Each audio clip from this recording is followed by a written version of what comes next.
Hi fellow students, this is Derek Fujio, giving my second presentation for Dr. McLean's Music 601 course. For this unit, I'd like to focus on American shaped note hymnody, a style of composition, singing, and notation found in early American musical collections. While Dr. McLean and the textbook both provide a very good introduction to the topic, I thought I'd like to take a deeper look into the specifics about all the various components of shaped note hymnody to discover, as a pedagogue and a music educator, why certain components were so successful and others fell out of use over time. The basic theory of shaped note music circles around solmization, or the process of applying syllables to describe scale degrees. This practice, imported from Europe, stems back to the long tradition begun by the Guidonian hand. The system uses fa, sol, la, and mi to represent all 7 notes of the diatonic scale. This excerpt is John Tuffe's Westminster from an introduction to the singing of psalm tunes from 1721. As you see, the notes are represented by letters which represent fa, sol, la, and mi, and rhythms are indicated next to the notes by the use of dots that show longer note values.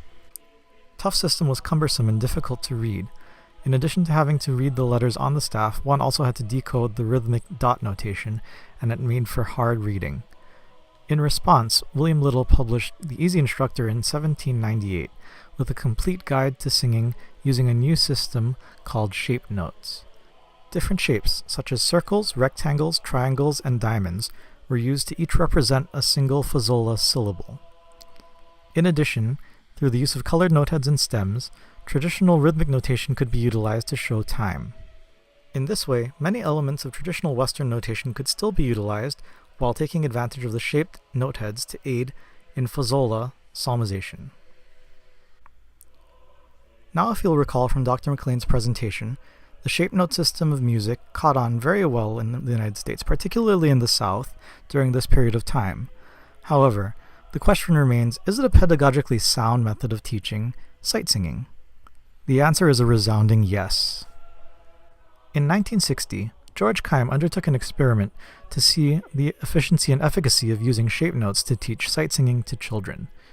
He broke the children into 2 groups, an experimental group, which would use shaped notes to learn how to sight sing, and a control group, which used various other techniques, such as solfa as a second verse to a familiar song, where children would sing a song they already knew and apply the syllables to that and try to learn through that method, scale degree numbers, or instrumental instruction. As you can see from the data on this table, while all of the shaped note groups improved almost by a factor of 3, the control groups made modest gains, showing that, indeed at this age, for sight singing, shaped note instruction was superior to other methods. So in spite of all of these seemingly wonderful educational benefits, why didn't shaped note notation stick with us through time? Here are a couple of reasons. The first is political. Historian Alan P. Britton writes in his History of the Easy Instructor that many of the singers in the South today trained through the Easy Instructor method are excellent sight singers. However, Lowell Mason and others who designed the American school system of music education ignored this because of the detractions of Thomas Hastings. Hastings publicly decried shaped notes as dunce notes, connecting them with low intelligence and poor status. They were nothing to be compared with the real notation of European heritage. Furthermore, because the shaped note system was based on the diatonic Fasola system, the notation was unable to accurately describe systems of music that involved modulations, accidentals, or modes that fell outside of the standard major-minor dichotomy.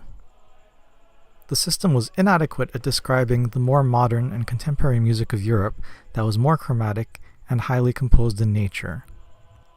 By way of response, some of the authors and editors in America that were creating these books dealt with the situation by not including music that was highly chromatic or modulatory in nature.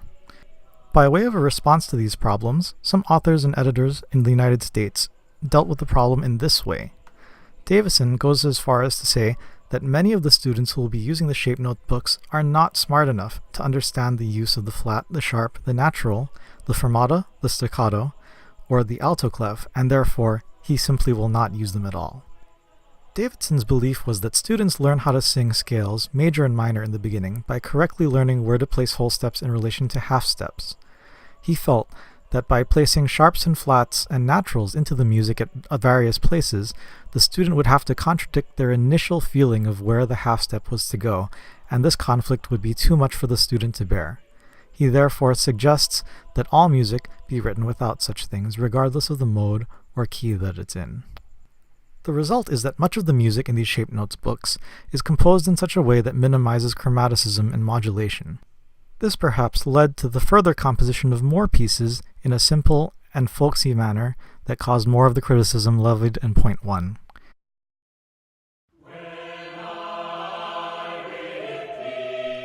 Let's now take a look at this musical style, which so many so-called educated New England elite found so offensive to the sensibilities of European art music. John G. McCurry, editor of the Social Harp, describes the process by which this style of music is written. A melody is composed and given to the middle voice. Either one or two voices are added above and below, each in consonance with the middle voice.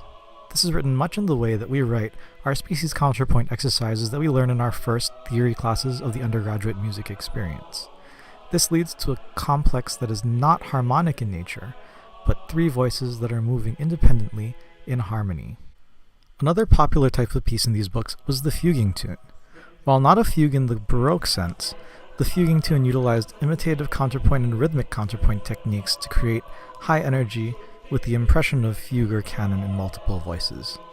This is yet another attempt by American composers to imitate the style and feel of classical European genres without following them to the letter of the law.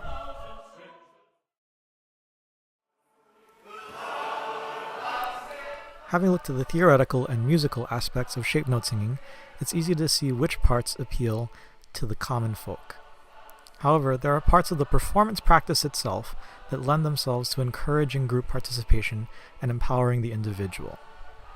An article in the journal The Sociology of Religion describes the aspects of performance which appeal to humans. First, the participants sit in a hollow square close to each other. A leader leads the group from the middle, singing towards the tenors but also beating time with their hands. Many of the participants also beat time in conjunction with the leader. Voices are loud and proud, and louder still. Particular phrases that appeal to the individual may be sung at one's neighbor, with reinforcement with facial gestures and emotional understanding. I believe that these factors contribute to the appeal of this style of singing and lead to a sense of community and group acceptance. Sacred harp singing and shape note notation has largely fallen out of use in the United States. Except for a few groups in the United States South that maintain these traditions, by and large this practice does not continue today in mainstream music education. We are, however, left with a few legacies of this process, including notational pedagogy. The shape note heads and the nomenclature that they represent can still be applied in some practices today. Many of our beginning instrumental methods have our students start off by reading notes that have letter names for letterheads rather than just dots. This practice helps students identify letter names while reading rhythms left to right. Some of the repertoire from this period of time also remains. William Billings Chester and Amazing Grace are a couple of examples. Finally, we have the experience of seeing this inclusive style of large choral singing that not only brings in all of its members, but energizes them as well through the practice of physical movement, physical proximity, and loud vocal singing. As we spent the past couple of weeks thinking about Pestalozzi's influences and possibly antiquated practices and how they may have relevance to our current teaching, I ask you to consider the system of shape notes and how some of the good in that may come to your classroom as well today. Thank you for your time.